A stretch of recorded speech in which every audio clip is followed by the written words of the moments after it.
Inshuti z'ikiganiro ntayorwa, ikiganiro mumaze kumenyera muri benshi kigaruka ku ngingo zitandukanye z'ubuzima.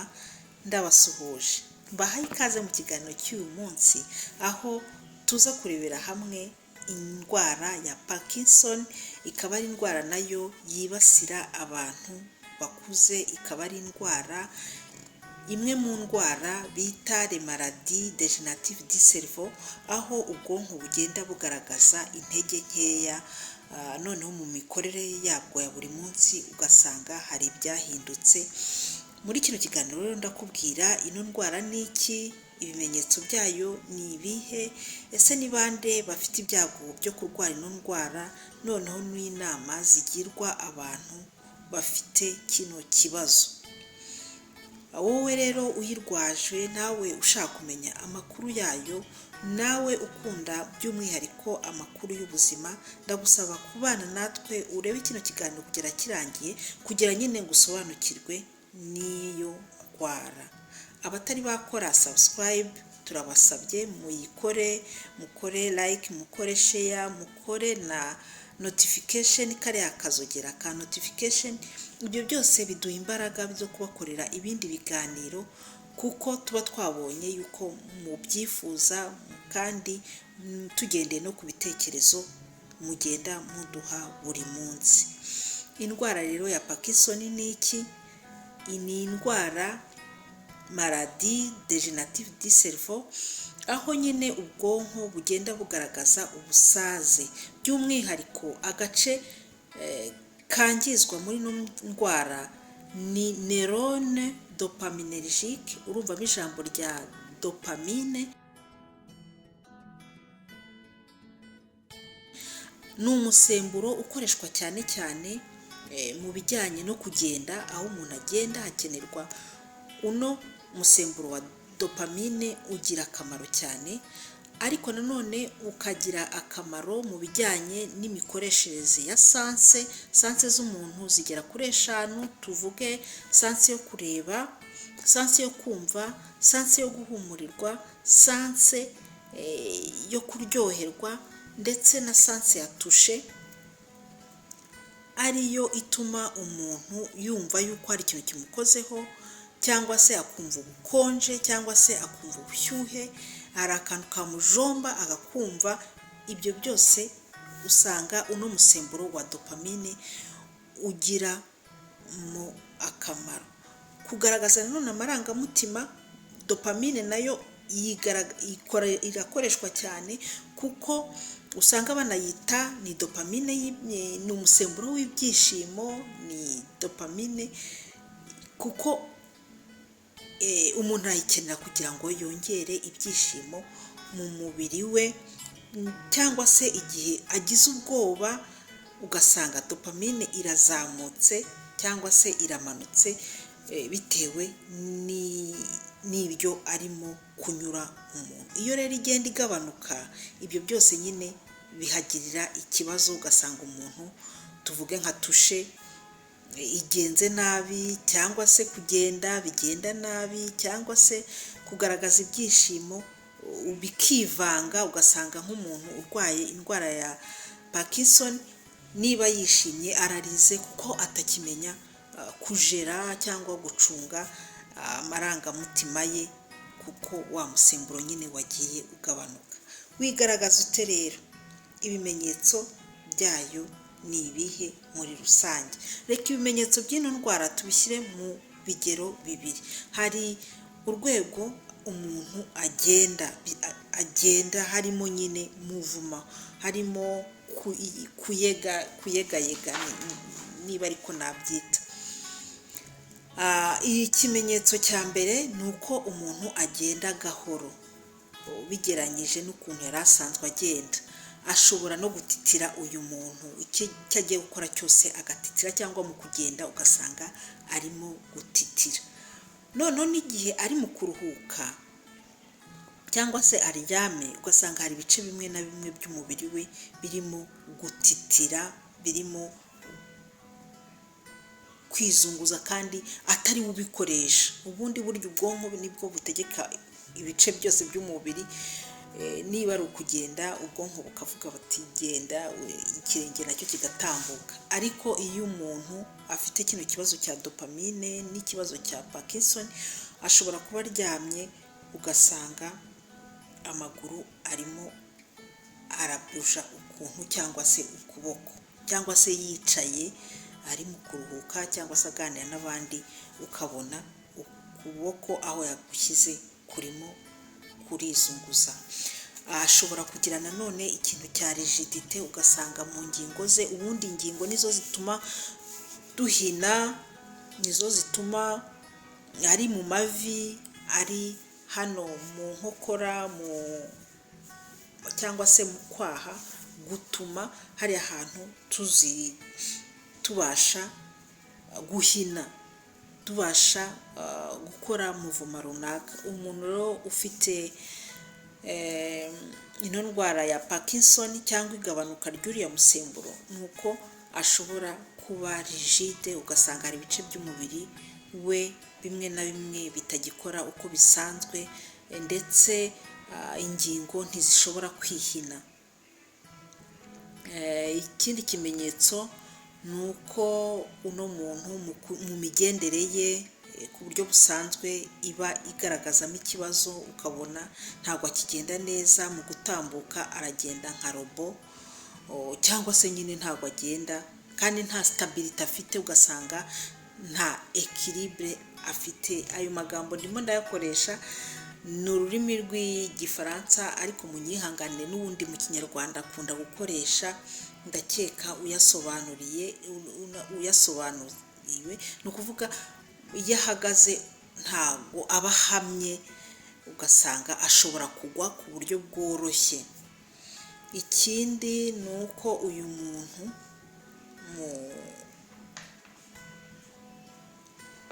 ashobora kugira ibimenyetso bindi bitajyanye no kugenda.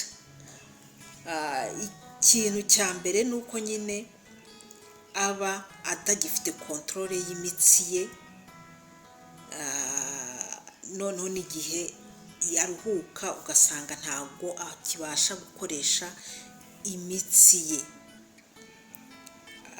Ikindi ushobora gusanga kubera nyine kudakontorora imitsi ye mu bijyanye n'ibyishimo by'abashakanye cyangwa inshingano z'abashakanye, ugasanga ntabwo akizibashije, kuko nyine bisaba ku bwonko utanga amategeko ahantu hose, ugasanga ntabwo bugikora neza. Ashobora kwibagirwa, gutangira kugira ibibazo by'ubwonko, gufata mu mutwe, kwibagirwa no gukoresha amakuru n'ubundi yabitse, ugasanga harimo trouble cognitive, bigira ikibazo mu bijyanye no kwibuka amakuru amwe n'amwe.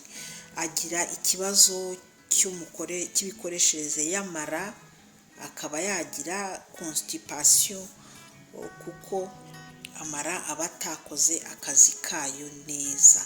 Mu bijyanye no kumira nanone, uno muntu aba afite ikibazo giturutse yuko ibintu bijyanye n'amacandwe,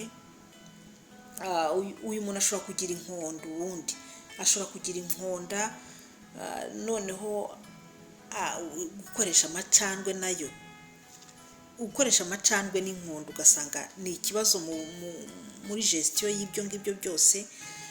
Inkonda zikaba zatakara, cyangwa se yarya, ubundi dukenera amacandwe nyine kugira ngo umuntu abashe kurya, ariko kubera biba birimo ikibazo kubijera no gukoresha umunwa muri rusange, uyu muntu ashobora kugira ikibazo. Niyo mpamvu ashobora no kuba etufe, ugasanga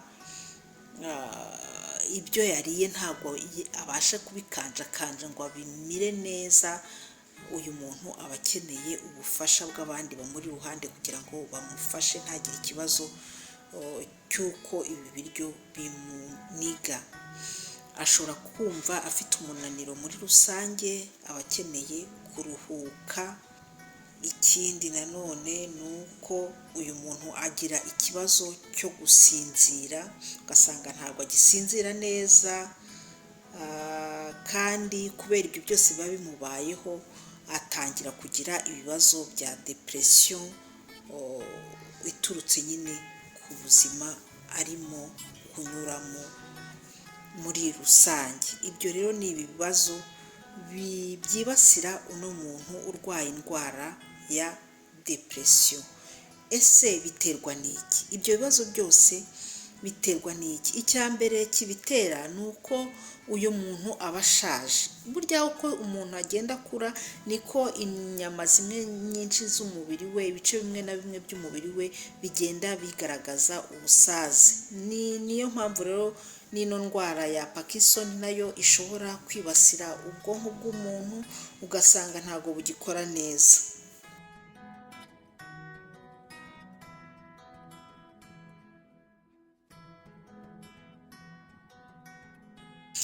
Kuva ku myaka 35 rero bavuga yuko amaserire amwe n'amwe atangira gusaza, kuzamuka. Ino ndwara ya Parkinson nayo igakunda kwigaragaza nk'icyo kigero kuva ku myaka 40 kuzamuka kuzageza muri 80 abagize amahirwe yo kuhageza noneho na hejuru yaho. Ariko ntabwo ari abantu bose bayirwara, biterwa nanone na facteur genetique, niba yaragaragaye mu muryango, niba mu maraso yawe ishobora kuba yarigaragaje mu gisekuru cyawe cyangwa aho uvuka, uba ufite ibyago byo gushobora kuyirwara. Ikibabaje kandi ni uko kugeza ino saha nta muti wemejwe ukiza ino ndwara. Imiti ihari ari ifasha guhangana na effet secondaire zino ndwara cyangwa se n'ingaruka zishobora kugera ku muntu.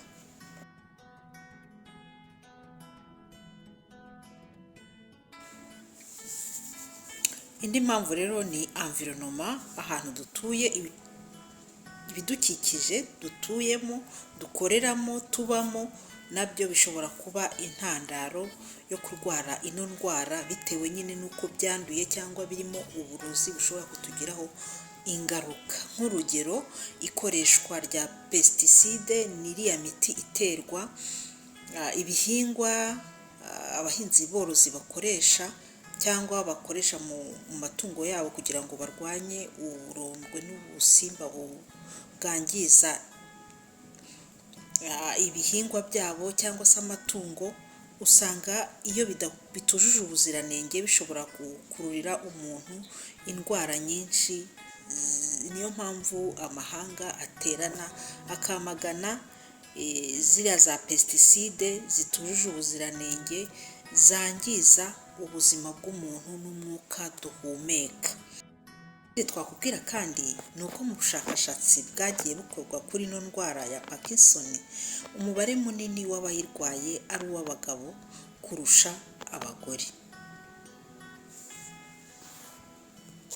Les solvants ari amaproduit akoreshwa mu gufungura ayandi maproduit cyangwa se amarange n'iki, ibi byose bishobora kwangiza umuntu imikorere y'ubwonko ntigende neza, ikaba yamuviramo ziriya ndwara za Parkinson. Kwangirika k'umwuka muri rusange, pollution de l'air, ntabwo ari byiza. Niyo mpamvu nyine bihora birwanywa ngo inganda zikore zubahirije amategeko, zitangiza n'umwuka duhumeka. Ni ngombwa rero igihe wabonye bino bimenyetso kwihutira kujya kwa muganga kugira ngo bakurebere niba koko ikibazo waba ufite ntaho cyaba gihuriye na Parkinson.